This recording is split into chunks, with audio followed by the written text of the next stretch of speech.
नमस्कार, मैं हूं अमीश देवगन और आप देख रहे हैं देश का सबसे लोकप्रिय डिबेट शो आर पार।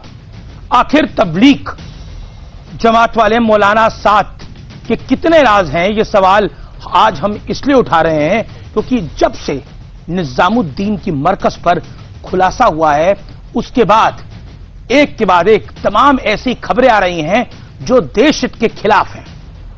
पहले नियम कानून ताक पर रखकर हजारों जमातियों की भीड़ जुटती है, फिर जमातियों की संख्या पर पुलिस से झूठ बोला जाता है, 1000-2000 निकल आते हैं। मौलाना साद को भारी भरकम विदेशी फंडिंग मिलती है, उसके बाद इस फंडिंग के तार देश भर में फैले हुए दिखते हैं। यही आज का सबसे बड़ा खुलासा है। मौलाना साद के पास विदेशी पैसा आता है और फिर वो इस पैसे को अलग अलग खाते में पहुंचाता है। तो क्या जमात की आड़ में मौलाना साद ब्लैक मनी का धंधा कर रहा था? और याद कीजिए, इसी आर पार में हमने खुलासा किया था कि मलेशिया में जमात ने एक बड़ी साजिश रची थी जिसमें पाकिस्तान की आमना बलोच भी पहुंची थी। इस विदेशी फंडिंग का भी क्या कोई मलेशिया और पाकिस्तान से कनेक्शन है? इसी पर होगी आज देश की सबसे बड़ी बहस और यह बड़ा खुलासा। तबलीगी जमात के कितने राज, इस बड़े खुलासे में मौलाना साद तक आज हम पहुंच रहे हैं।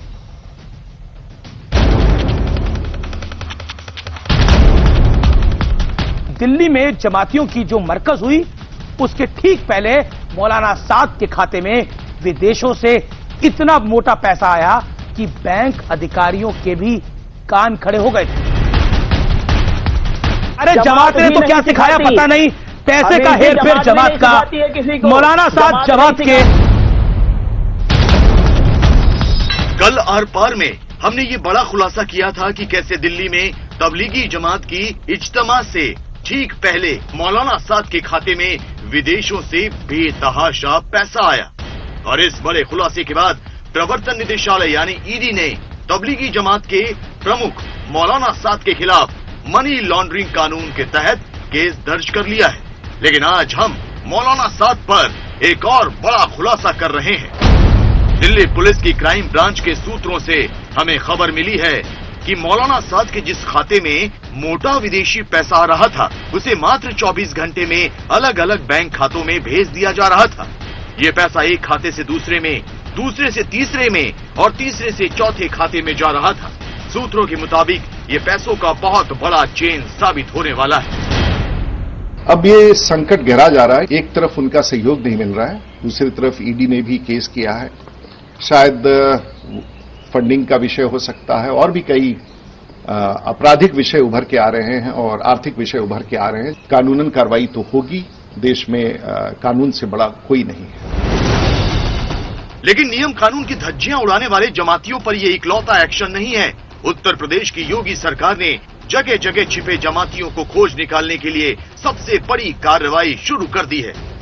सीएम योगी ने सख्त आदेश दिया है कि उत्तर प्रदेश में बिना जांच के छुपे जमातियों को अगले 48 घंटे में ढूंढ निकाला जाए। इसके लिए 2 दिन तक उत्तर प्रदेश की पुलिस चौतरफा अभियान शुरू कर चुकी है।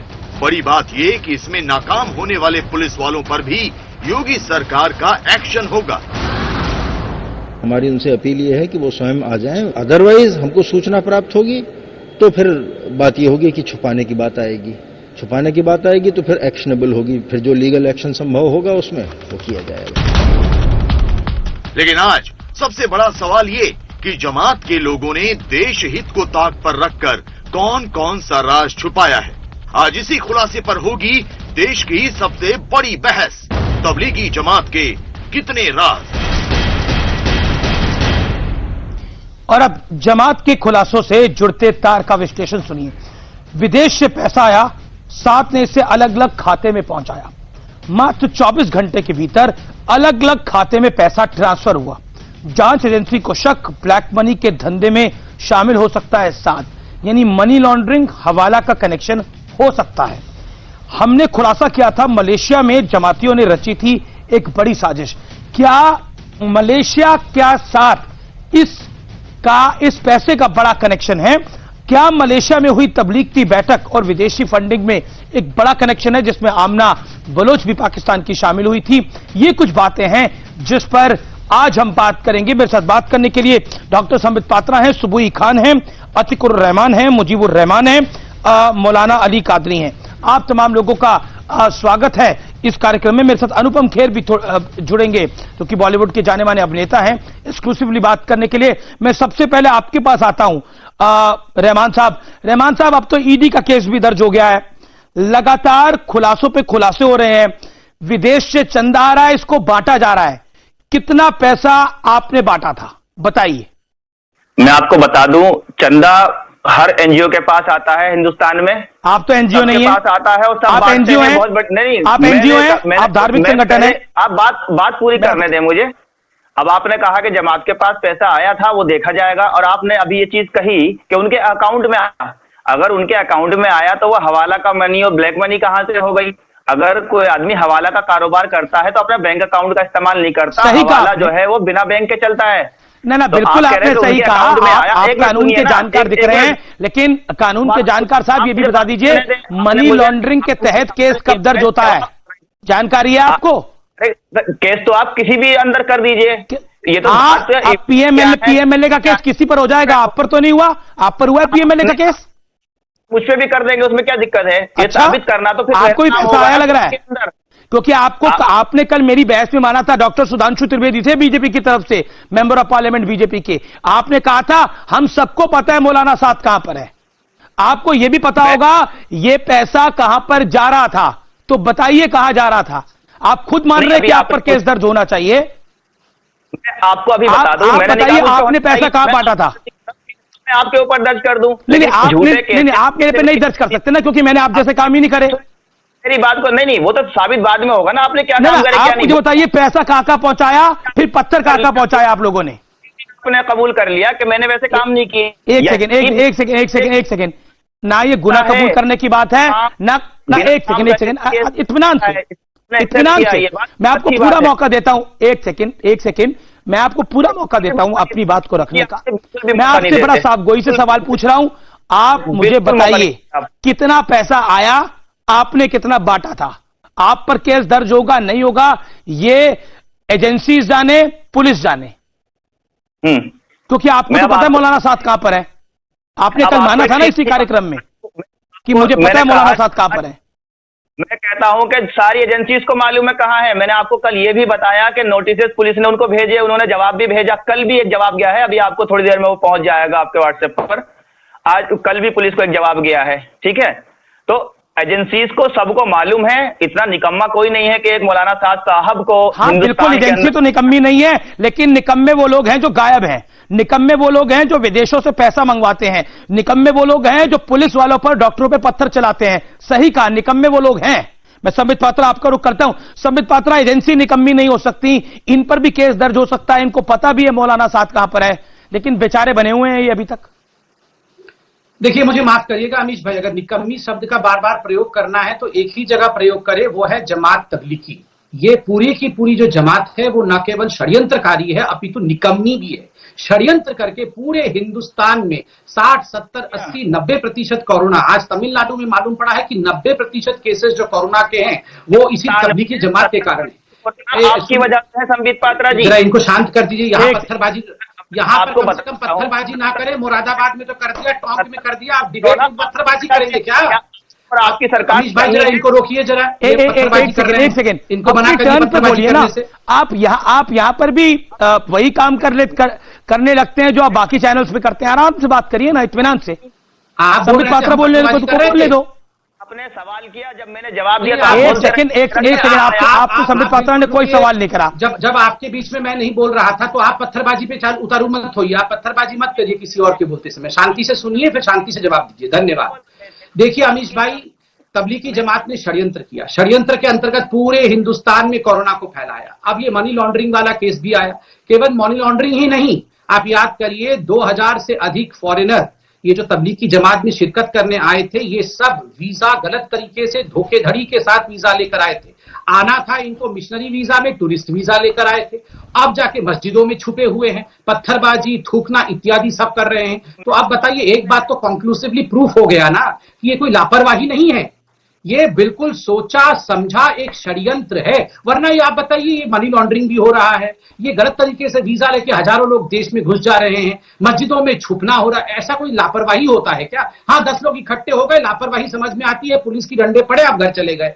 मगर ये जो साजिश आज मरकज कर रही है, इसलिए मैं कहता हूं निकम्मी शब्द का अगर प्रयोग करना है, षड्यंत्रकारी शब्द का अगर प्रयोग करना है, तो इन जमात वालों के ऊपर करना है। और मैं कवियाट के साथ कहता हूं कि कभी भी Jamaat Tablighi is not equal to Muslims. आप ये जो यहाँ जो विक्टिम कार्ड खेलने की कोशिश करते हैं ये लोग, बिल्कुल सही कहा आपने, बिल्कुल आई टोटली एंडोर्स यू, बिल्कुल, I totally agree with you कि तबलीगी जमात मुसलमानों के बराबर नहीं है, और मुसलमानों तमाम देश के मुसलमान तबलीगी जमात के बराबर नहीं है। वो चाहते हैं कोरोना के खिलाफ भारत ये लड़ाई जीते, और तबलीगी जमात ने प्लानिंग करी कि भारत के खिलाफ कोरोना ये लड़ाई जीत जाए।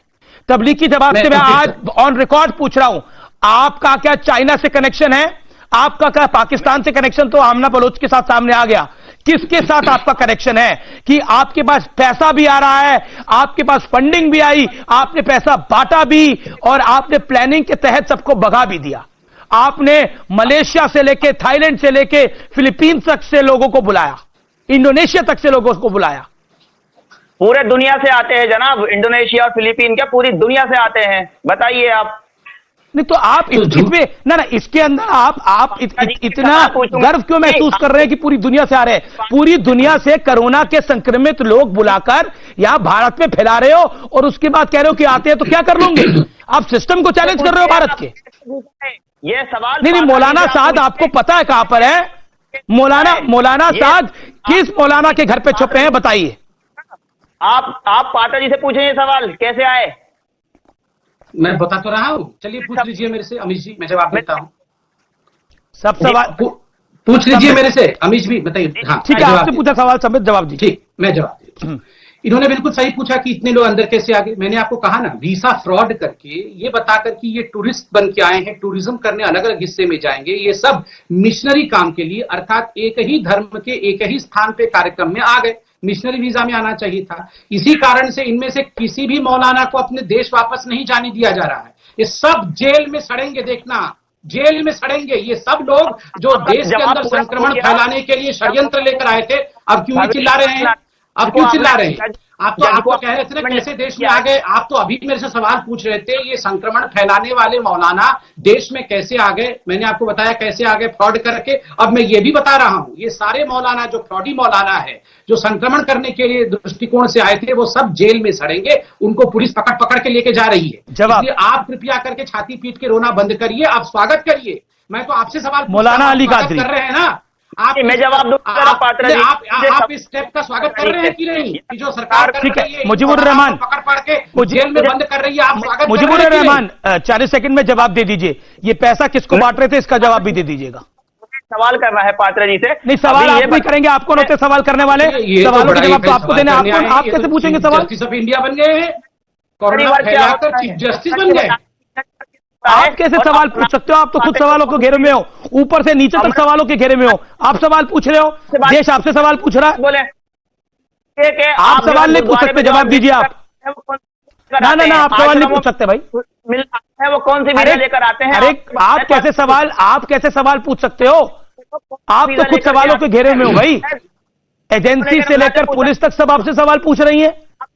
आप कांग्रेस, आप बीजेपी का पक्ष ना ले, आप पत्रकार बने रहे हैं। मैं देश का पक्ष ले रहा हूं। एक सेकंड शुरू हो गया। ये देखिए, आप लोगों की समस्या यही है, देश का पक्ष ले रहा हूं मैं कोरोना के खिलाफ लड़ाई लड़ा हूं, लेकिन आप कोरोना के साथ खड़े हैं। आप पता नहीं क्या, आपकी मानसिकता क्या है? वीजा लेकर आते हैं। नहीं, कौन सा वीजा लेकर? एक सेकंड मुजीबुर रहमान, ये बताओ मुझे, आप एक सेकंड आराम से सुनो। मुजीबुर रहमान, टूरिस्ट वीजा लेकर कौन धर्म को फैलाता है? आपको जाने देंगे दुबई, सऊदी अरब जाने देंगे? जरा जाके देखो जरा, ना तुम जाके देखो जरा दुबई और सऊदी अरब। टूरिस्ट वीजा के नाम पर धर्म फैलाओगे तो तुम्हारा हश्र क्या होता है? बताओ क्या होगा हश्र, बताओ। साबित करो कौन सा ना धर्म फैला। सऊदी अरब में जाओगे, टूरिस्ट वीजा के नाम पर धर्म फैलाओगे, कर सकते हो सऊदी अरब में ऐसा?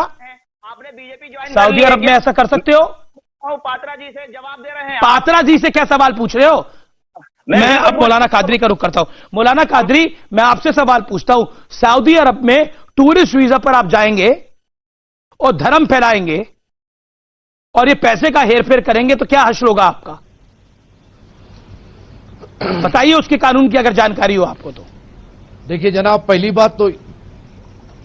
बात तो यह है कि जो सऊदी अरब में जो कोई जाता है वो वहां पर जो है धार्मिक यात्रा ही होती है हमारी अपनी। नहीं, वहां पर धार्मिक यात्रा पर ही जाता कोई है। लोग घूमने भी जाते होंगे। बात के ना आप मुझे बताइए। हाँ, हाँ। आप धार्मिक यात्रा पर आप वहां मक्का मदीना अगर जाएंगे पहले तो वहां पर उसके बाद धर्म का प्रचार प्रसार कर सकते हैं, जाकर क्रिश्चियनिटी का प्रचार प्रसार कर सकते हैं, बिल्कुल कर सकते हैं, भगवान शंकर और हिंदू धर्म का प्रचार प्रसार कर सकते हैं। बताइए। ना किसी कर सकते हैं सऊदी अरब में? ना टूरिस्ट वीजा पर सकते हैं।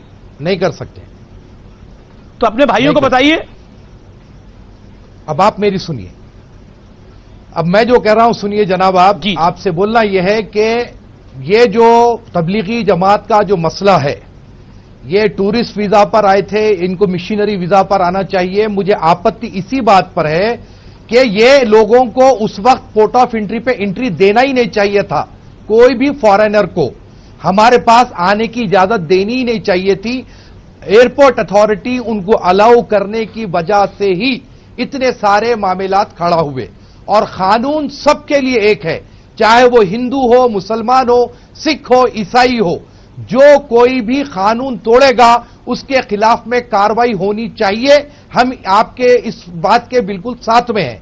अब रहा सवाल कि जमातियों ने गैदरिंग करते हुए कानून तोड़ा, तो फिर कर्नाटक का जो वाकया हुआ, पैसा भी तो आया। पूछना चाहता हूं, पैसा कहां से आया? आप लोग पैसा किसको बांटा? पहले पैसे की बात से हमारे मतलब नहीं है। क्यों मतलब नहीं है? मुझे कंप्लीट करने दीजिए, आप मुझे कंप्लीट करने दीजिए। नहीं, वो पैसे की बात से क्यों मतलब? कर्नाटक में जो रथ यात्रा निकाली गई और जो एमएलसी के बच्चे की शादी हुई, लड़की की शादी हुई, क्या येदियुरप्पा पर और वहां के कैबिनेट मिनिस्टर्स पर, क्या एमएलसी पर आप एफआईआर करेंगे? नहीं करेंगे। सही कहा आपने। संबित पात्रा जी, ना वो गलत हुआ, वहां पर कौन छुपा बैठा था? मैं जवाब दे रहा हूं। संबित पात्रा, देखिए मैं इनको बता दूं कि जो एमएलसी की बेटी की शादी, आपके यहाँ तो ऐसा है जनाब, ये मंदिर में अगर कोई आदमी रुक गया तो फंस गया, अगर मरकज में जो आदमी रुक गया तो वो छुप गया। आपका तो इंसाफ यही है। रुकिए अमीश भाई, ये वही कादरी जी है ना जिनको माफी मांग रहे हैं? बोलिए। जो धमकी दे रहे थे सभी पत्रकारों को कि मार देंगे, छोड़ेंगे। माफी मांग चुके हैं, बोलेंगे माफी मांग चुके हैं। क्या? आपको भी माफी मांगनी पड़ेगी। मैं आप लोग अगर बोलेंगे तो आपको जवाब दिया जाएगा बराबर। सुन लीजिए कादरी साहब, सुन लीजिए आप। सुन रहे हैं, बोलिए। बिल्कुल बोलिए। एक तरफा बात मत कीजिए। अगर आप पावर में बैठे हैं तो इसका मतलब ये नहीं कि अपने लोगों को ढांपेंगे, दूसरों को खाली आप खोलेंगे। बंद कराइए पहले इस मौलाना की। मौलाना आप सुनते होंगे मुंह से, हम तो कान से सुनते हैं। आप एक हर काम स्पेशल करते हैं। आप इनकी आवाज को बंद करिए। ये वो मौलाना है, इनकी जहालत यह थी कि इसने सब एंकर को धमकी दी थी कि किसी को नहीं छोड़ने यही काम हो सकता है। ये वॉइस को लो कर दो, जो समझ जाए। इनकी आवाज को बंद किया जाए। ये जो पत्थरबाजी कर रहे हैं, मौलाना की आवाज को बंद की जाए। ऐसे मौलाना से मैं बिल्कुल रेस्पेक्टफुली पेश नहीं आता हूं जो दूसरों को जान से मारने की धमकी देते हैं। कोई कंपल्सन नहीं है कि ऐसे मौलाना जो हिंदुस्तान की, मैं किसी को धमकी नहीं दिया। पहले आप अपनी जबान संभालो। आप जोड़ के माफी मांगा है आपने किसी न्यूज चैनल में, मैंने देखा है। नहीं, हमारे चैनल पे भी माफी मांगी है इन्होंने। कोई हाथ नहीं जोड़े, कोई हाथ नहीं जोड़े। मांगी है, जरूरत ही नहीं है हाथ जोड़ने की। मांगी है। अरे क्योंकि आपने मौलाना कादरी नहीं मांगी, हाथ जोड़ के भी माफी मांग ली तो क्या है? आपने बदतमीजी करी थी तो माफी मांग ली। बिल्कुल माफी मौलाना मांगी, तो माफी मांगनी पड़ेगी ना। कोई गलती नहीं करे।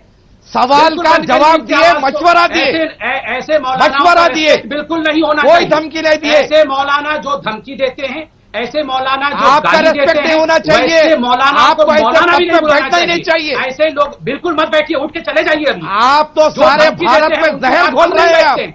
आपके साथ सारे बिल्कुल नहीं बैठना भारत में चाहिए। जहर घोल रहे हैं आप। जो लोग मरकज का समर्थन करते हैं, अरे जो हम नहीं लोग बैठना डॉक्टर चाहेंगे और आपके नर्सों साथ। पर थूकते हैं, बिल्कुल मत बैठिए। आप उठते आपके चलते साथ बनिए। हम नहीं बैठना चाहते। मत बैठिए हम ना। अपने काबिल नहीं समझते आपको। अरे एक सेकंड मौलाना, मौलाना, मौलाना, मौलाना। हम नहीं बैठना चाहते आपके साथ हम में। आपकी तरह थूक नहीं सकते हैं दूसरों पे। हम नर्सों के सामने असली आप हरकत नहीं काबिल नहीं करते है। हैं। हम जो हमारे डॉक्टरों साथ के ऊपर बैठ सके पत्थरबाजी, आप बिल्कुल समाज मत को उठिए। लगा दे के बात आप करो। बिल्कुल मत बैठिए, उठिए और चलते बनिए अभी। उठिए अरे और चलते बेटा, बनिए। प्रोपेगेंडे बंद ऐसे करो। ऐसे नहीं, मौलाना तब तक जो क्या जान प्रोपेगेंडे से मारने करेंगे? की धमकी देते हो मेरे गलत, प्यारे झूठ एंकर्स बोलते हैं और आप लोग। रिपोर्टर्स को, वैसे मौलानाओं के साथ में नहीं बैठना अरे चाहूंगा। तुम देते हैं धमकी, अरे हम देखो, नहीं देते। आ गए, ये तू तड़ाक पे आ गए ये मौलाना। अपने आप को डॉक्टर देख रहे हैं बोलते ये हो, मौलाना बात तू करने का तड़ाक पे आ तरीका गए। नहीं है। ये धमकी देने वाले मौलानाओं से सावधान अमीश भाई। ये सब मुखौटा पहन के बैठे हुए हैं। ये सब लोग अरे देश बात में समझ आगजनी के क्या कराने की करो? कोशिश। नहीं तो ये क्या सारे धमकी तो दे रहे हैं आप? मेरे कर ना ना बात ना करो। ना, रे मौलाना साहब, मौलाना साहब, अभी आप इतने आराम से बात कर रहे थे।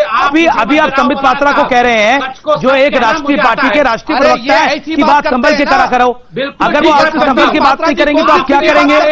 आप क्या करेंगे? जैसे आपने पत्रकारों को मारने की धमकी दी थी, वैसे इनको धमकी देंगे? ये बात संयम से करें। बोलने दीजिए अमीश भाई। इस व्यक्ति ने अरे आप हमारे ये देश बात के धमकी वाली बात मत लाइए। आप इनकी आप तो आवाज सदा को कम करिए, बीजेपी मुझे का 10 सेकंड पक्ष बोलने लेते दिया आए जाए। हैं। इनके सामने आपके तो मैं ऊपर नहीं बोल इल्जाम रहा है इस था। बात का इनकी कि आवाज आप लोग को कम करिए, गवर्नमेंट मैं का 10 सेकंड पक्ष बोल रखते हैं। फिर खोल लीजिएगा इनकी आवाज को। इनकी आवाज को 10 सेकंड बंद करिए। अमीश भाई, ये वही मौलाना है जिन्होंने हमारे यही देश तो के एक कोरोना आइडिया है, वॉरियर्स, आवाज कम कर दो। हमारे मीडिया आवाज को हमारे गिरा दो। मीडिया के बंधुओं को मारने की धमकी दी थी। सही कहा आपने। हाथ जोड़ के माफी भी मांगनी पड़ी थी। ऐसे मौलानाओं के सामने मैं बिल्कुल नहीं डरता हूं। ऐसे मौलानाओं को ये इस्लाम को बदनाम करते हैं। ये हमारे मुसलमान भाई और बहनों को बदनाम करते हैं। सुबुई ये खान। इस्लाम की गलत छवि को प्रस्तुत करते हैं और ये पूरे कौम के ऊपर एक दाग है।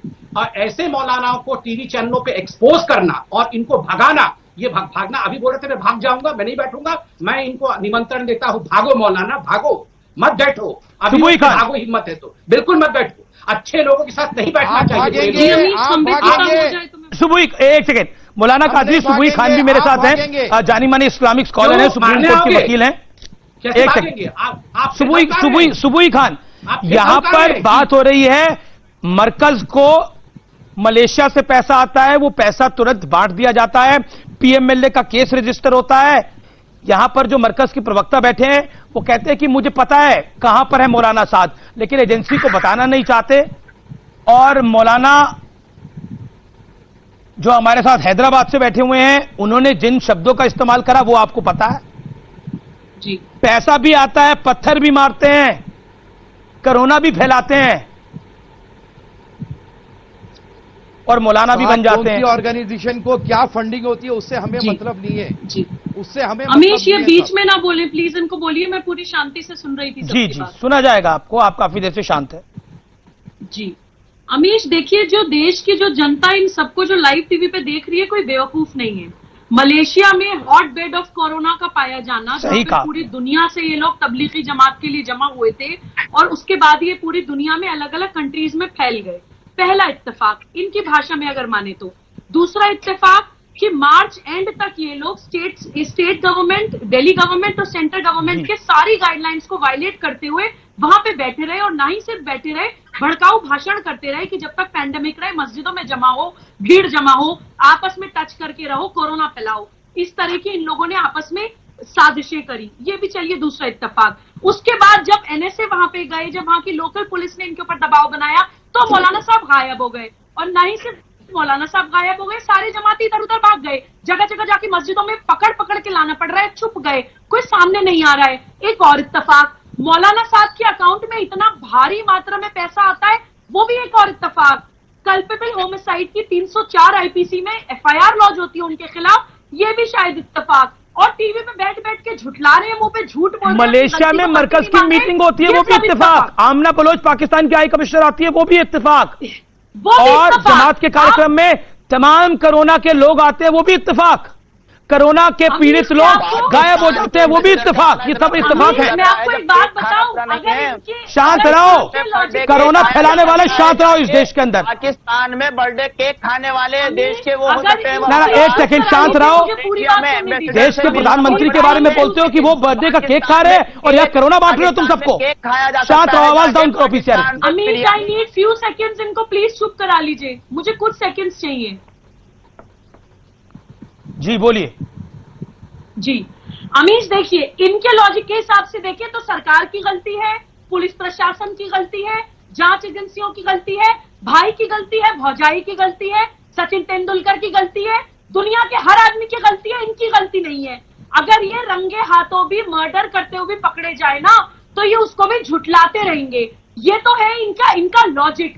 दूसरा इन्होंने बोला, आपको भी बोला और हम लोगों को भी बोल देते हैं कि आप तो बीजेपी की भाषा बोल रहे हैं। अरे भाई साहब, अगर इंसानियत की बात करना और देश की बात करना, पब्लिक हेल्थ की बात करना, बीजेपी की बात करना है तो हाँ पूरे फकर से कहते हैं हाँ कर रहे हैं बीजेपी की बात। आप लोगों को जब बीजेपी सुविधाएं देती है, जब पैसे अकाउंट में डलने होते हैं तो बहुत जल्दी अपने कागज लेके पहुंच जाते हैं लाइन में लगने के लिए, तब बीजेपी आपको बुरी नहीं लगती। जब आप ही की तबलीगी जमात का इज्तिमा कराती है बीजेपी यूपी में, जब योगी सरकार स्पेशल अरेंजमेंट्स करती है आपके लिए, तब आपको बीजेपी बहुत अच्छी लगती है। तो ये दोगलापन और ये डबल स्टैंडर्ड्स दिखाना बंद करिए, या तो बीजेपी मौलाना कादरी हर चीज सुबुई खान की बात का जवाब दीजिए। हर चीज इत्तेफाक नहीं हो सकती ना। इत्तेफाक से पैसे आ रहे हैं, इत्तेफाक से मलेशिया का प्रोग्राम हो रहा है, इत्तेफाक से कोरोना के पॉजिटिव लोग सब पूरे देश में गायब होते जा रहे हैं, इत्तेफाक से मस्जिदों में मिल रहे हैं, इत्तेफाक से पत्थर बरसा रहे हैं, इत्तेफाक से पुलिस वालों को मार रहे हैं। ये सब इत्तेफाक नहीं हो सकते ना। सुनिए साहब, तबलीगी जमात का मलेशिया का जो भी इज्तिमा हुआ उसका जवाब देने के लिए आपके तबलीगी जमात के प्रवक्ता मौजूद है, आप उनसे बात कर सकते हैं। रहा सवाल बीजेपी अगर कोई पैसा दे दिए तो बीजेपी अपने पार्टी फंड से नहीं देती है। हिंदुस्तानी जो पैसा होता है, जो लोग टैक्स पे करते हैं उनको वो पैसा देती है। कोई बीजेपी अपने पार्टी फंड से माइनॉरिटीज को पैसा नहीं देती है। ये बात सुबही खान को मैं क्लियर करना चाहता हूं। और दूसरी बात, सुबही खान से मेरा एक सवाल है कि आप जब इतनी तबलीगी जमात के केसेस के बारे में बोल रही है तो मैं उनसे सुनना चाहूंगा। आप खामोश रहिए। आप बोले वक्त मैंने बोला, आप खामोश रहिए। आपके बीच में मैं नहीं बोला, आप खामोश रहिए। मैं आपके बीच में नहीं बोला। और जो कर्नाटका में जो येदियुरप्पा जो शादी अटेंड किए और जो वहां पर कुलबर्गी में जो रथ यात्रा निकाली गई उसके मुताबिक आप एफआईआर करने के ताइद में है या नहीं है, इस बात को आप क्लियर करिए। और जितने लोग रथ यात्रा निकाले उनका भी कोविड टेस्ट होना चाहिए। ये हमारा इंडियन गवर्नमेंट का डिमांड है। आप अल्लाहिए मत, आप चीखिए मत। आपके चीखने से सच्चाई छुपने वाली नहीं है। आप एक बीजेपी के प्रवक्ता की तरह। एक सेकंड, मैं संबित पात्रा को लेके आता हूं। संबित पात्रा से भी कई सारे सवाल। मौलाना एक सेकंड, मौलाना कादरी, मौलाना अली कादरी, आपने बोला कि कर्नाटक के सीएम का कोविड टेस्ट होना चाहिए। चलिए हो जाएगा, लेकिन कोई जानकर वहां पर इकट्ठा नहीं हुआ था। गलती करिए, क्रिटिसाइज उसको बात को किया गया है और कोई छुपकर बैठा नहीं हुआ, कोई विदेशों से पैसा लेकर नहीं बैठा हुआ। और जब पुलिस और डॉक्टर उनका इलाज करने के लिए पहुंच रहे हैं डॉक्टर, तो उनको पत्थर नहीं मारे जा रहे हैं और वहां पर कोरोना पॉजिटिव लोग नहीं थे। कोई अचानक नहीं निकाली गई। अरे अचानक क्या नहीं निकाली गई? ये तबलीगी जमात का कार्यक्रम अचानक हो गया था क्या? प्रोग्राम के गलत हुआ ना वो। संबित पात्रा नहीं, आप परमिशन दिया पुलिस, दिल्ली पुलिस से पूछिए आप क्यों परमिशन दिए? चिल्लाते हैं। सुनिए अमीश भाई, ठीक बात है, अगर कहीं रथ यात्रा हुआ है, गलत हुआ है, हम डिफेंड नहीं करने वाले। एफआईआर हो चुका है। मैं आपको इन्फॉर्मेशन दे दूं, जहां बर्थडे पार्टी मनाई गई थी, एक बीजेपी की एमएलए की बर्थडे पार्टी, वहां भी एफआईआर हुआ। सही कहा। आज कुमार स्वामी जी की यहाँ शादी हुई है, उस पर इंक्वायरी कमेटी बैठ गई। ये सब हो रहा है। मगर आप बताइए, ये कुमार स्वामी की शादी या ये रथ यात्रा के कारण आज देश में 40% कोरोना फैला क्या? फैलेगा तो हम रथ यात्रा को भी नहीं छोड़ने वाले। मगर यहाँ पर जो चोरी ऊपर से चोरी हो रहा है, चल जाएगा। नहीं, ये पहले इस मौलाना को बोलिए शांत बैठेंगे। यहाँ धमकाना नहीं चलने वाला। आप शांत बैठिए, मेरे बोलने के बाद बोलिए। नंबर 1, देखिए ये चोरी ऊपर से सीना चोरी नहीं चलने वाला है। देश में 50, 60, 70% कोरोना फैलाएंगे, फिर यहाँ पर आके इतनी जोर जोर से चिल्लाएंगे, बाहर में पत्थर फेंकेंगे, थूकेंगे, अश्लील नृत्य नाचेंगे, मलमूत्र त्याग कर देंगे और यहाँ पर आके चिल्लाएंगे। मतलब इतनी दुखद बात है कि ये लोग डिफेंड करने बैठे हुए हैं। यहां से डिबेट खत्म करके घर में जाएंगे, फिर रिकॉर्डिंग करेंगे, गंदी गंदी गालियां देते हुए आपको और हमको, और फिर उसे यूट्यूब में लोड करेंगे। ऐसे लोगों के साथ किस जन्म में हमने पाप किया होगा जो डिबेट करना पड़ रहा है? अमीश भाई, पाप किया होगा जो ऐसे लोगों के साथ, जो आप इन लोगों की गाली सुनिए, ये जो यूट्यूब में रिकॉर्डिंग करते हैं, ये अपने आप को मौलाना कहते हैं। मैं तो कहता हूं ये मौलाना के नाम पे धब्बा है, धब्बा। कोई मौलाना जो ईश्वर को मानता है, अल्लाह को मानता है, वो इस प्रकार की गाली और धमकी नहीं दे पाएगा। वो कभी भी धमकी नहीं दे पाएगा। आप शांत रहिए, आप धमकी आप देने वाले इंसानियत के मौलाना नाम हैं, पे आप दबाए। यहाँ भी माफी मांग के जाइए, आज आप यहाँ भी माफी मांग के जाइए। अमीश आप भाई एक ही ऐसे बात को लेकर मौलाना के को सियासी बत ड्रामा बैठाए मत कीजिए चैनल आप। पे। ये मौलाना यूट्यूब में गंदी गंदी वीडियोस लोड करते हैं, आपको नहीं बोलना धमकी चाहिए, देने हक वाले, नहीं बोल मारने सकते वाले आप। वीडियो मौलाना लोड करते कादरी, हैं, मौलाना कादरी, और ये मौलाना मरकज कादरी। को बचाने आते हैं। ऐसे मौलानाओं को पूरी तरह से मौलाना एक्सपोज कादरी, करके रखना चाहिए। आप तमाम आरोपों पूरी का तरह जवाब से दीजिएगा। समाज के सामने एक्सपोज करके रखना चाहिए। मौलाना देखो, कादरी, आज ध्यान आपने देंगे। मीडिया को धमकी दी, नहीं, ध्यान आपने से चैनल इनकी के तस्वीर को एडिटर्स को देखो। धमकी दी, आपके मैं एक हिंदुस्तान साथी से ने, कहूंगा कि ध्यान से आपके मौलाना एक की साथी ने तस्वीर को देखो। बकायदा ये वही मेरा नाम धमकाने लिया, वाला मौलाना है। एक और एडिटर का नाम लिया, एक और एडिटर का नाम लिया, आपने 3 चैनल के संपादकों के नाम लिए, आपका नाम से मैं वाकिफ ही नहीं हूं, एक आपका सेकंड, नाम एक क्या सेकंड, लूंगा? आपने अभी संबित पात्रा को अच्छा, बोला, आपका मेरे नाम सामने लिया मत है। जुर्रत करिएगा, पता नहीं बहस नाम लिया है, मैं। जुर्रत करने वाली बात क्या है। संबित पात्रा आपका एक नाम लिया? राष्ट्रीय पार्टी का राष्ट्रीय प्रवक्ता है, जी। भूल जाइए उनकी पार्टी सरकार में है, लेकिन आप उनको बोल रहे हैं कि आप मैं मेरे क्या सामने हूं, वो भूल जवाब जाइए। नहीं दे सकते। मैं एक हिंदुस्तानी के नाते बोल रहा हूं, हिंदुस्तानी के नाते, कोई भी हिंदुस्तानी कब बोला? अगर मेरे परिवार का कोई सदस्य वीडियो बोला? बना के किसी को धमकी देगा, गलत किसी भी है, एडिटर को, संबित, जरूरी नहीं है संबित। कि वो न्यूज 18 का एडिटर हो, किसी भी टीवी चैनल के एडिटर को, एंकर को जान से मैंने मार- किसी उसको को देख- कोई उसको देख धमकी लेने नहीं की धमकी दी। देगा, दी तो आपने, मैं मौलाना उस कादरी की मौलाना धमकी। एक ही बात बोल रहा उस हूं, मौलाना को कादरी एक्सपोज धमकी करूंगा दी और थी, मौलाना झूठ मत बोलिएगा। माफी मांग मैंने कर आपको मशवरा दिया, मशवरा कि ये किसी ऐसा भी नहीं होता, धर्म गुरु के आप मुताबिक मशवरा होता है कि मैं गलत देख भाषा लूंगा, का प्रयोग मैं नहीं होना आऊंगा, किसी चाहिए। की हिम्मत नहीं होगी। ऐसे मुसलमानों को बुलाते हो जो बात नहीं रख पाते अपनी।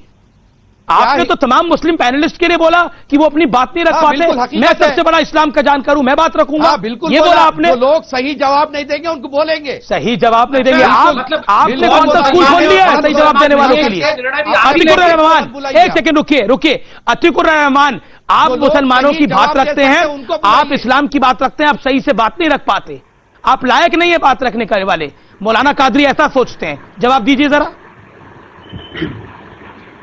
अमीश भाई, मैं संबित पात्रा जी की बात से शुरू करना चाहूंगा, जो हर डिबेट में ये कहते हैं कि आज के वक्त में हम सब पैनलिस्ट को एक हो जाना चाहिए।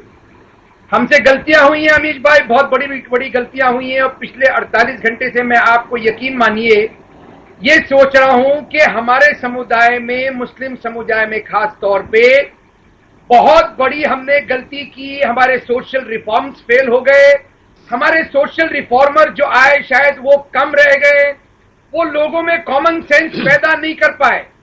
मैं ये पिछले 48 घंटे से पूरी तरह से सोच कर ये बात बता रहा हूं। जितना सोशल रिफॉर्म मुस्लिम समुदाय में होना चाहिए था अमीश भाई, वो नहीं हो पाया, जिसकी वजह से आज जो गलत हरकतें सामने आ रही हैं बड़ी दुखदाई हैं। डॉक्टर्स और पुलिस पर और जो हमारे कोरोना वॉरियर्स हैं उन पे हमला कतई बर्दाश्त के काबिल नहीं है। और मैं अब तक के कर रहा था अमीश भाई ये सोचकर कि ये जो डराया जा रहा है शायद से ये छूट जाए और हमारा सोशल मैसेज जो है वो कहीं नाकाम जी। आज मैं संबित पात्रा को कहूंगा, जो वायलेटर्स कानून के सामने आपको दिख रहे हैं उनको एनएसए के अलावा कोई एक्ट दूसरा लागू नहीं होना चाहिए, इनके साथ में बहुत कड़ी कार्रवाई होनी चाहिए। मौलाना कादरी जवाब देंगे। मौलाना कादरी, अतीकुर रहमान जाने माने इस्लामिक स्कॉलर हैं, मुस्लिम चिंतक हैं, वो भी कह रहे हैं कि ये जाहिलपना बंद करिए। अब अगर जाहिलपना नहीं बंद करेंगे तो तबाह हो जाएंगे। मैं आपसे फिर एक बार कह रहा हूं कि जो गलती करेगा उसके खिलाफ में यकीनन कानूनी कार्रवाई होनी चाहिए। अगर कोई पत्थरबाजी करता है तो उसके खिलाफ में कानूनी कार्रवाई होना चाहिए, अगर कोई थूकता है तो उसके खिलाफ कानूनी कार्रवाई होना चाहिए। और एक धर्म विशेष को ही नहीं, जो गलती करेगा उसको कानून की पकड़ में लाने की जरूरत है। अरे किसने धर्म विशेष की बात करी? और एक अगर एक सिख ने गलत काम किया तो उसको बोला गया, अगर कोई रथ यात्रा में गया तो उसको बोला गया। हाँ, किसी ने धर्म विशेष की बात नहीं चला है ना, और हिंदू मुसलमान किसी ने करा नहीं। उसके खिलाफ आपने कहा, आपने अपने यूट्यूब वीडियो में कहा कि मुसलमानों की बात लोग रख नहीं पाते। ये मैं जाऊंगा तो मैं बताऊंगा एंकर्स को, मैं संपादकों को बताऊंगा कि कैसे बात रखी जाती है। नहीं रख सकते हैं। अतीकुर रहमान लायक नहीं है मुसलमानों की बात रखने के लिए। हाँ, सुबुई खान लायक नहीं है मुसलमानों की बात रखने के लिए। सुबुई खान अतीकुर रहमान को जानता ही नहीं हो तो उनकी बात क्या करूंगा। ये देखिए, आप मुझे कौन सा जानते थे तो मेरा नाम ले रहे थे? आप संबित पात्रा को कौन सा जानते थे तो उसका नाम ले रहे थे? ये कोई बात नहीं है। सुबुई खान, जी जी बहुत अच्छी तरीके से जानते हैं ना वो। बस ये पीली टोपी लगा के इस्लाम को भी यही जानते हैं, मुसलमानों को भी यही जानते हैं, सब कुछ यही जानते हैं। खैर, आज मैं अतीकुर रहमान जी की बात का सम्मान करती हूँ। आज उन्होंने बहुत अच्छी बात बोली, जो बात मैं पिछले कई सालों से बोल रही हूँ कि मुस्लिम कम्युनिटी के ही लोगों को आगे आके मुस्लिम समाज में एक सोशल रिफॉर्म करने की जरूरत पड़ेगी, वरना इस तरह की घटनाएं होंगी जो पूरी मुस्लिम कौम को गर्द में धकेल रही हैं। आज आप कितना शर्मिंदा हो रहे हैं घटनाएं देख के कि मुजीबुर रहमान 30 सेकंड, मुजीबुर रहमान 30 सेकंड, अनुपम खेर मेरे साथ एक्सक्लूसिव होंगे थोड़ी देर के अंदर। आप लोग मेरे साथ बने रहिए। मुजीबुर रहमान 30 सेकंड में जवाब। मैं पात्रा जी से पूछूंगा कि अमरनाथ यात्रा वाले कौन सी वीजा पर आते हैं, आश्रम में आने वाले कौन सी वीजा पर आते हैं, गुरुद्वारा विजिट करने वाले कौन सी वीजा पर आते हैं? अमरनाथ यात्रा और गुरुद्वारे की बात करेंगे? कहीं से नहीं ना ना ना, बिल्कुल करेंगे हम। अब बताइए पात्रा जी, अमरनाथ यात्रा और कहाँ ये तबलीगी जमात, किस चीज को कंपेयर कर रहे हैं? क्यों नहीं कंपेयर करेंगे? तो किससे कंपेयर करेंगे? नमस्ते ट्रम्प से कंपेयर करा जाएगा, नमस्ते ट्रम्प से कंपेयर करेंगे, फिर नमस्ते ट्रम्प से कंपेयर करेंगे, फिर कहा महादेव के साथ उसे कंपेयर कर रहे? क्या कर रहे हैं? क्या बात कर रहे हैं आप पात्रा जी? आप माफी मांगे इस बात के लिए। माफी? आप क्या कह रहे हैं? अरे भैया, तबलीगी जमात ने जिस प्रकार की जहालत की है, थूक फेंकना, नग्न नृत्य करना, मलमूत्र त्याग करना, पेशाब फेंकना, आप यहाँ पर बैठ करके बातें बना सकते हैं, आप झूठ बोल सकते हैं, उसके अलावा दूसरा काम नहीं कर मेरे साथ इस समय कोई जवाब नहीं है पात्रा जी।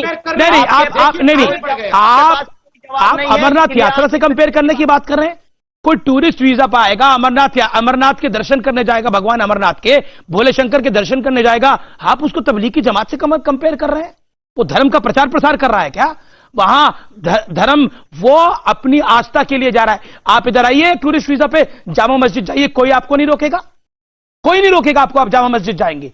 लेकिन अगर आप झूठ बोलकर आएंगे और यहां धर्म का प्रचार प्रसार करेंगे और फिर कोरोना फैलाएंगे, तो आप टूरिस्ट वीजा पे नहीं आए हैं। जामा मस्जिद जाइए, कोई नहीं रोकेगा आपको। इसलिए झूठ के पैर नहीं होते, मैं बार बार बोलता हूं लोगों को। और भरी दोपहरी में आंखें बंद करने से अंधेरा नहीं होता। अनुपम खेर मेरे साथ हैं एक्सक्लूसिवली बात करने के लिए। अनुपम जी, आपका अभिनंदन है, आपका स्वागत है। जी जी, नमस्कार। के लिए, दुनिया के लिए, पूरे मानव जात के लिए ये बहुत कठिन दौर है, और इस कठिन दौर में अच्छी खबर यह है कि भारत में कोरोना की ग्रोथ रेट में 40% की कमी आई है। वाकई ये ईश्वर की नियामत है कि ये कर्व फ्लैट हो जाए। ये हमारा डिसिप्लिन भी है जी। ईश्वर की नियामत तो हमेशा हर चीज में रहती है जी।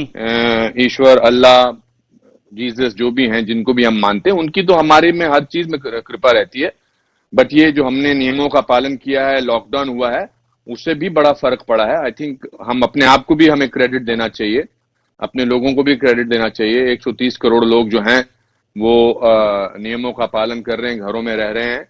आई थिंक वो बहुत बड़ी बात है, और उसकी वजह से ये जो लॉकडाउन भी एक्सटेंड हुआ है। लेकिन कई लोग घरों में नहीं रह रहे। कई लोगों को लगता है कि बाहर घूमना ही सबसे बढ़िया है। कई लोगों को लगता है कि अगर हम बाहर निकलेंगे तभी हम सबसे बड़े राजा जहालत है। तभी हम हर मुल्क में हर मुल्क में कुछ जाहिल किस्म के लोग होते हैं, कुछ शो ऑफ होते हैं। ये सिर्फ हिंदुस्तान में नहीं है, आई थिंक पूरे वर्ल्ड में इस तरह के लोग होते हैं, हर किस्म के लोग होते हैं। मगर हम 99% लोग जो हैं उनको हम ज्यादा प्राथमिकता देनी चाहिए, ना कि वो 1% या % लोग हैं। वो % लोग हैं, वो आई थिंक कानून शुड जो है उनको बहुत सख्ती से उनके साथ बर्ताव करना चाहिए। उनके साथ जितनी भी सख्ती की जाए उनके साथ वो होनी चाहिए, जो कि ऐसे मौके पर होती है।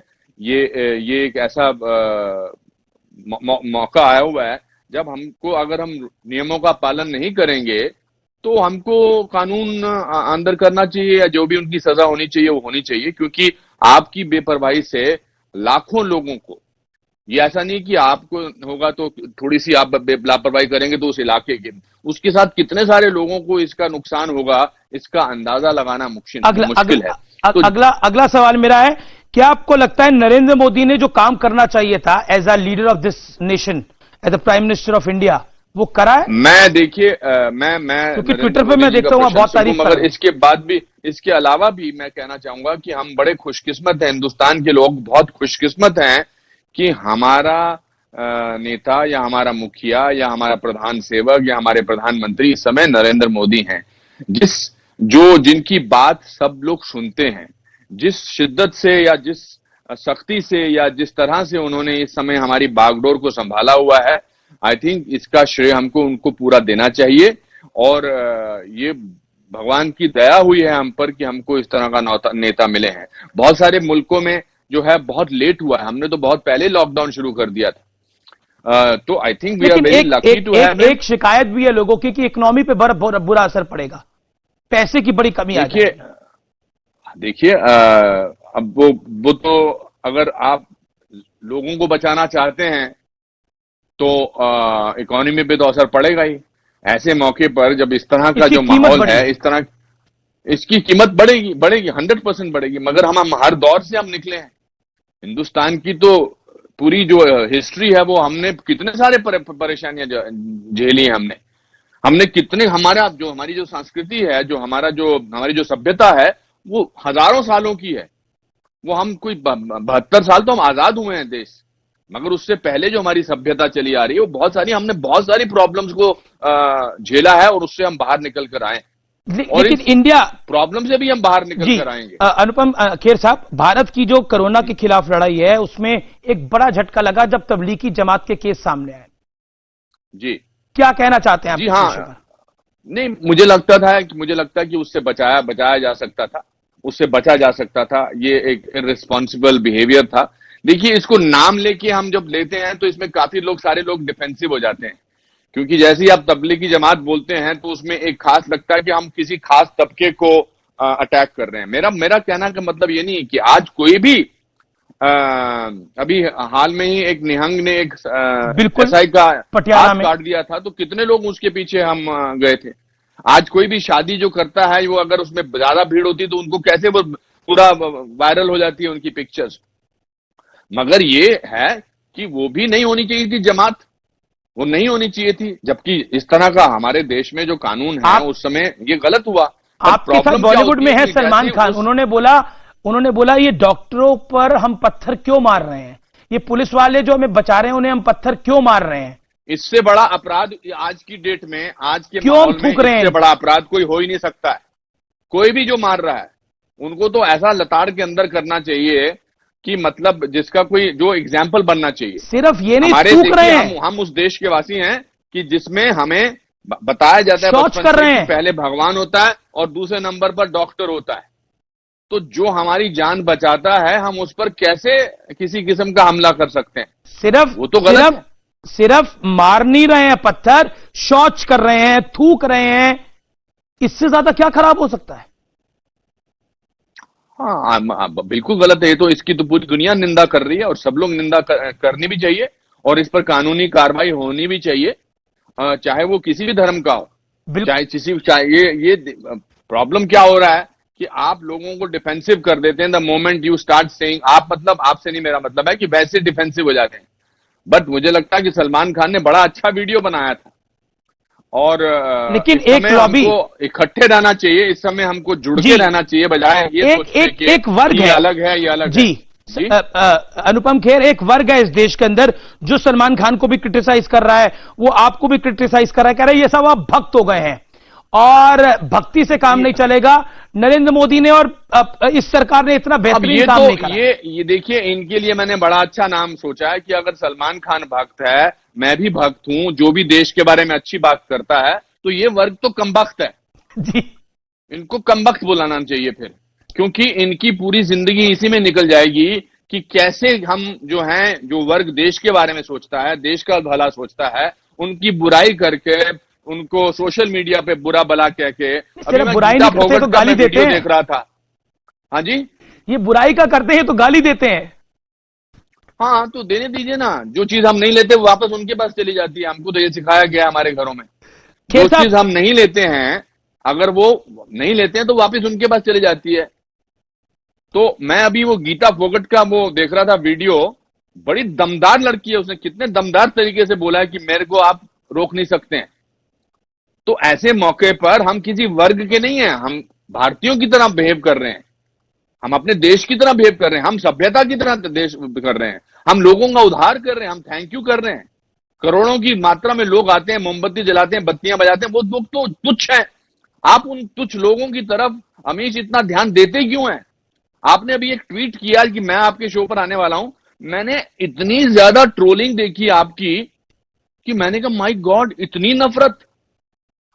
तो ये तो डिपार्टमेंट है, ये डिपार्टमेंट वाले बैठते हैं। नहीं बिल्कुल, ये तो ऑर्गेनाइज्ड है। इनमें से कुछ मलेशिया और पाकिस्तान के साथ भी जुड़े हुए हैं। लेकिन बिल्कुल अनुपम आखिर साहब, मुझे कुछ फर्क नहीं पड़ता और मैं तो अपना काम करता हूं। और इस वक्त में भी, क्योंकि मेरा भी परिवार है, मेरा भी परिवार कहता है कि अपना ध्यान रखो। मैं ऑफिस आता हूं, अपनी टीम के साथ बैठता हूं, बाहर जाता हूं।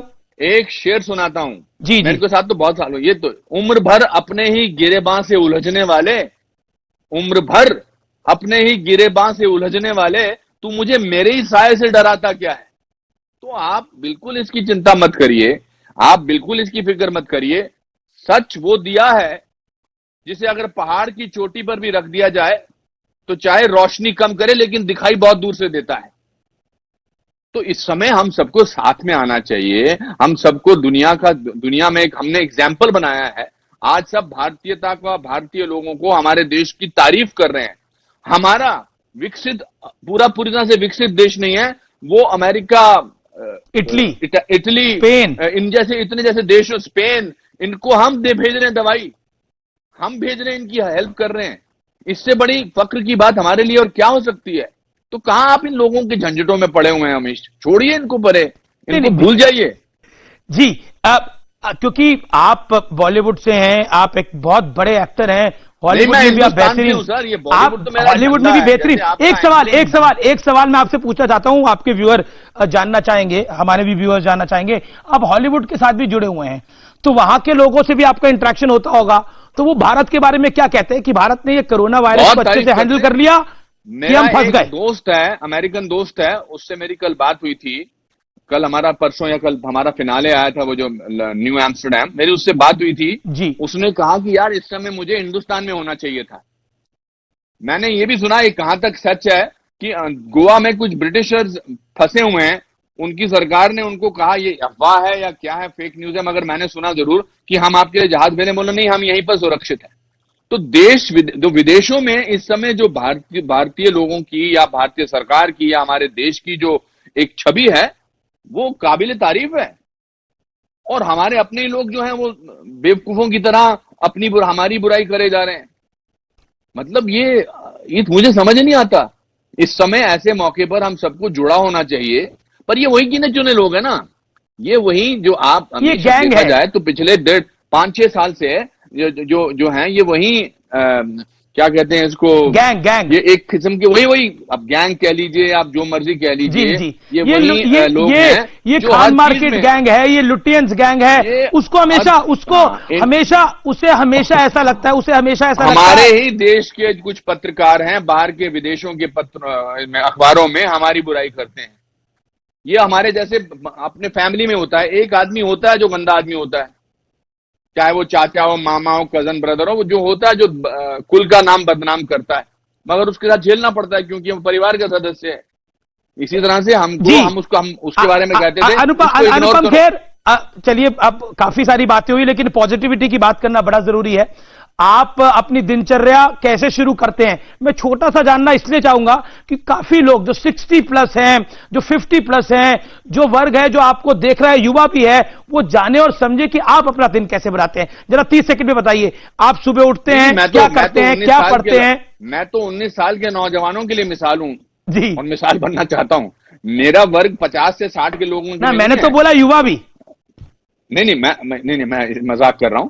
नहीं, मैं कुछ नहीं, मैं सबसे सुबह दिनचर्या में मैं नोट कर लेता हूं। देखिए, ऐसे मौके पे समझ नहीं आता कि करें क्या, पर मैंने डायरी में लिख दिया है कि सुबह मैं 6:30 बजे उठता हूं।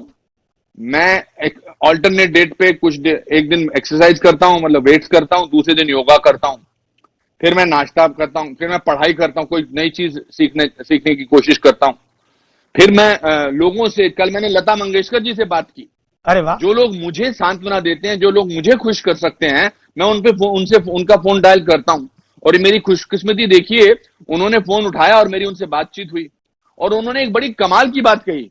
उन्होंने कहा कि देखिए अनुपम, मैंने कहा आप कैसा महसूस करती हैं? 90 ईयर्स की हैं लता जी, मगर मैंने उनसे ज्यादा बिल्कुल उजागर इंसान से मैंने बात नहीं की थी। उन्होंने कहा देखिए, मेडिटेशन में कहा जाता है कि आप अपनी सांस को नोटिस करिए। तो ये भगवान ने हमें मौका दिया है कि हम अपनी सांस को, अपने आप को नोटिस करते हैं। तो हमारी अपने आप से मुलाकात होती है। मैं अपने आप से मुलाकात करता हूं, मैंने क्या मेरे अंदर बुरा है, क्या मेरे अच्छा है, उसकी मैं छानबीन करता हूं। और मैं तो हमेशा कहता हूं कि ये अमृत मंथन है, इसमें जहर भी निकलेगा और अमृत भी बहुत बढ़िया जी जी। और इसमें इस पूरे माहौल ने हमको इस बात का पता एहसास करा दिया कि आज आपकी परमाणु शक्ति हो या आप दुनिया के सबसे अमीर दोस्त देश हो, उससे कोई फर्क नहीं पड़ता है। बहुत बहुत सर ने आपको आपकी औकात दिखा दी है। बिल्कुल सही कहा, बिल्कुल आपने सही कहा कि कोई बड़ा हो, कोई छोटा हो, कोई सीईओ हो या कोई गेटकीपर हो, सबकी हैसियत एक है। बहुत बहुत शुक्रिया अनुपम खेर इस पॉजिटिविटी को स्प्रेड करने के लिए। आप देख रहे हैं आर पार, तो अनुपम खेर थे और बहस देखिए आपने। छोटा सा निष्कर्ष यही है कि कई बार सच के पैर बहुत पक्के होते हैं, इसलिए झूठ बहुत छोटा दिखता है। कोरोना वायरस के खिलाफ भारत की लड़ाई जीतेगा, हर कीमत पर जीतेगा।